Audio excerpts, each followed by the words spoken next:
همنا في القصة الفائدة. وصح. هذا كنا قبل فترة معزومين في الغاب، واللي عازمنا الله يبيض وجهه ويذكره بالخير، رجل كريم مجواد، هو من أحمد بن إبراهيم الهبدان، ومن أهل الكويت، ولكن أصلهم من المجمع الظاهر ومن الحرم.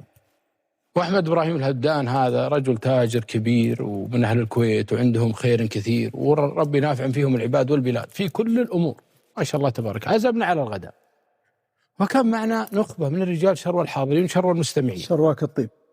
فقال لنا قصة الحقيقة فيها من الوفاء ما الله به عليم. يقول يا عبد الله،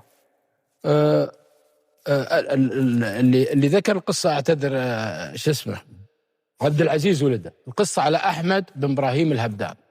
يقول والدي، يقول عبد العزيز كبير، هو اللي عزمنا الله يمسيه بالخير، أعتذر. يقول عبد العزيز والدي أحمد الهبدان كان رجل كريم ويعرف رجال ويعرفونه، وعنده محلات وعنده تجارة وعنده خير.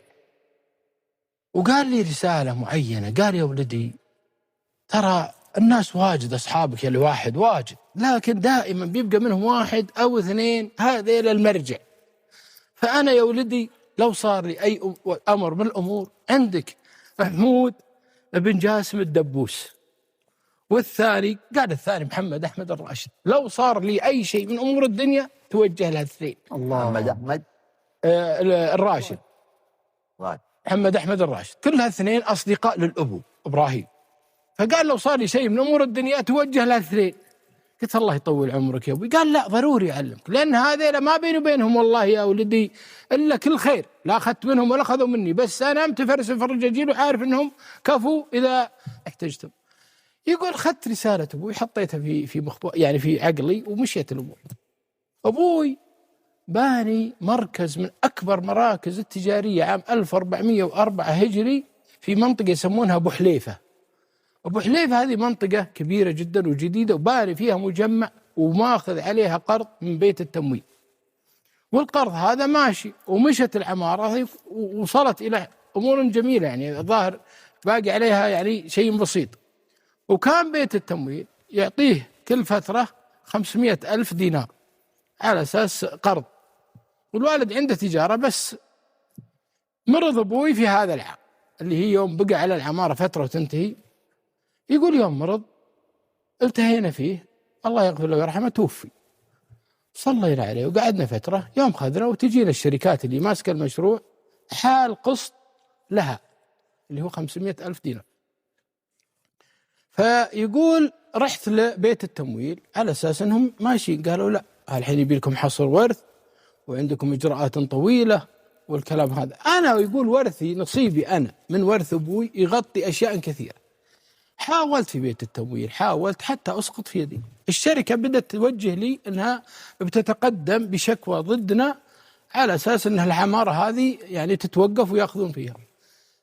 بالفعل يقول أنا ذكرت اثنين، ذكرت وصية أبوي الدبوس والراشد، اللي هو حمود جاسم الدبوس والراشد. يقول فأول ما خطر على محمد أحمد الراشد جيت، ولا شيخ معروف ورجال فاتح بابه ورجال مرحباني، هو طبعا جاي في عزل والد وشايفنا وعارف بعض الأمور. يوم دخلت عليه يقول أنا صغير عمري 22 سنة في هذا الوقت أو 23، يقول أو 20 سنة. يقول جيت عنده سلمت عليه، ولا عنده وزراء وعنده مسؤولين كبار ومجلسه ديوانيات كبيرة ومعروفة. المهم يوم التفت لي قال وش عندك يا عبد العزيز عسى ما عشر؟ قلت والله جاي أسلم عليك. قال تسلم. يعني لأنه شايفه قبل فترة. وجه الولد يقول أنا ضايقة فيني الدنيا، ولا أدري إيش أسوي، خبرتي وهذا، لكن ما مسكت إلا وصية أبوي على هالثرين. يقول يوم قربت منه قلت يا عم محمد، بيت التمويل بيننا وبينه عقد وبينه وبينهم، والحين موقفين صرف مستحقات العمارة اللي في أبو حليفة، والآن ضاغطين المقاولين والشركات على أساس أدفع لهم، وأنا حصتي في ورث أبوي مطلع لهم حصر أرث خاص فينا، رافضين يعطوني. وقلت لهم خذوا من حصتي وسددوا أعطوني القرض، ورافضين. أبيك تكلم رئيس مجلس إدارة بيت التمويل على أساس يطلقون هذا. قال عمارة أبو حليفة؟ قال لي، قال لا شو له نكلم بنك ولا فلوسنا في مخابينا وحال. يقولوا يجر الشيكين ويعطيني شيك 250 على البنك في بيت التمويل، شيك 250 على بنك ثاني. قال رح يا ولدي وسددهم ومتى ما خلصت ولا يكسبون علينا الرجاجيل جميلة. يقول وانا تدمع عيوني عنده ابكي. يقول بكيت قدام الرجل يتكلم قدام المجلس وعبد العزيز. اتذكر كلام ابوي واتذكر توجيهه واتذكر اني تجيت الرجال انكفوا. قال ليش تبكي يا ولدي؟ قلت والله بقول لك شيء انت ما تدري عنه. قال وشو؟ قلت يا شيخ ابوي قبل ما يتوفى قال لو صار عليكم من امور الدنيا روحوا لفلان وفلان انت والدبوس. والله يا عمي ان ما ذكرت الا وصيت ابوي وجيتك. الله الله الله. قام هو دمعت عيونه وشال النظارات وقام حط المناديل. قال يا ولدي الفلوس عند راعيها غاليه. صح. الفلوس عند راعيها وانا ما جمعتها عشان اعطيها. وابوك هو عارف وانا عارف ما بينه وبين بعض، لكن حنا متفرسين في بعض وعارفين حنا لو احتجنا بعض بنلقى بعض. رح يا ولدي وقض لزومك. والله يبارك في اللزوم اللي يفرج فيه عنك وعن. يقول واخذ ال 250 الشيك هذا واصرفه واخذ هذا واودعها في بيت التمويل على اساس نحولها. يقول وانا داخل بيت التمويل فيه شخص اسمه محمود بحبة شرار مدير الاداره القانونيه، شفته تو معين في بيت التمويل واروح له. انا صرفت الشيكات الان وجايه في الحساب. شافني وسلمت عليه قلت يا استاذ محمد الوضع كذا وكذا وانتم مدير الاداره القانونيه وهذا وفلوسي عندكم وورثنا عندكم والعقد واضح وحنا يعني كل الاجراءات باقي اشياء بسيطه. قال خذ يدي وادخل بي على رئيس مجلس الاداره في بيت التمويل. ذكر اسمه نسيت مدير الاداره. يقول يوم دخلت عليه قال لي الحين الرجال فلوسه عندكم وحصته هو من ورث ابوه لو اعطيته هي الحاله فقط غطت الامور هذه، وش الداعي؟ قال والله انا ما مرت علي هذا. قال الان يا انت تعطونا حقه ولا انا اللي بامسك محامي ضدكم عشان ترجعون. قال لا ولا يحتاج شيء. ويصدر رئيس مجلس الرئيس التنفيذي للبنك ذاك اليوم قرار بافساح المبالغ. يقول الفلوس توها مودع حقت هذا. شوف كسب الجميل ذاك.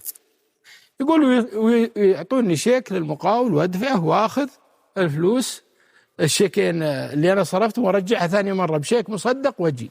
يقول يوم جيت البيت ولا بكره دوام وبعد دوام ابي مصدق ما بعد صدق. يقول يوم جاء يوم الدوامات السبت واروح اصدقه واحضر عند الشيخ محمد ابو احمد محمد احمد الراشد ابو احمد واجي. يوم دخلت عليه قال عسى ما شروا لي تبي زياده؟ قال لا والله هذا باصار هذا باصار وجميلك وصل. قال ما مدانا يا اخوي ناخذ اجر فيها. قال لا غطيتني ومسحت راسي وجميلك واصل.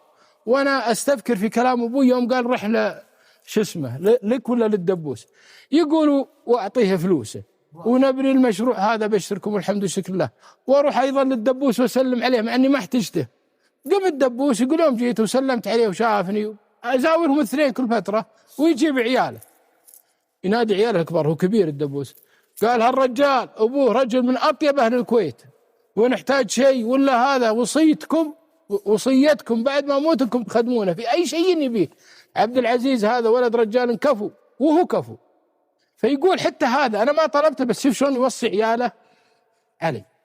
فجمال القصه هذه في الصداقه، جمال في الابو اللي يوصي عياله على اصحابه. ذكرته في بدايه القصه انا الله يرحمه والدي كاتب وبروا اصدقائي، كاتبه كتابه يا ابو عمر واللي هون حاضرين في وصيته الله يغفر له. حنا الان في هذا المكان المبارك كل واحد منكم يذكر واحد او اثنين وقفوا معه اذكرها في الوصيه. قل لعيالك اذا شفتوا فلان الفلاني يحب راسه وخشمه ترى له معروف علي. في واحد من اهل الزلفي كاتب في وصيته اذا شفتوا فلان حبوا راسه وخشمه. ليش؟ قال انه دخلت مجلس وقام وحطني مكانه، ما هي بفلوس، قام بس عن مكانه حطه في الوصيه عشان عياله يحبون راسه وخشمه. هذا التأصيل في مكارم الاخلاق. حنا نبي هالاشياء تنتشر بين الناس. رجل ادالك واحد معروف ولا فعل ولا شيء انشره، مو بنشره عشان تبيشن لكن عشان ينتشر المعروف بين الناس عشان ما ينقطع. مو بعض الرجاجيل يكفلونك وبعض الرجاجيل يعطونك من حر مالهم تقعد سنين انت وياه ثم طال عمرك حتى كلمه شكرا له ولا اذكره لعيالك وعلمهم. قل هالرجال له معروف اذا جتوه صدروا المجلس واكرموه وقوموا بواجبه. وانت كذلك الانسان اللي معطى، ابذل الجهد وابذل لله، لا تجي تبذل على اساس الناس تكرمك. اسال الله العلي العظيم ان ينفع بهذه القصص، وجزاكم الله عنكم الله يبيض وجهك ويجزاك خير. وبشارة ترفع الراس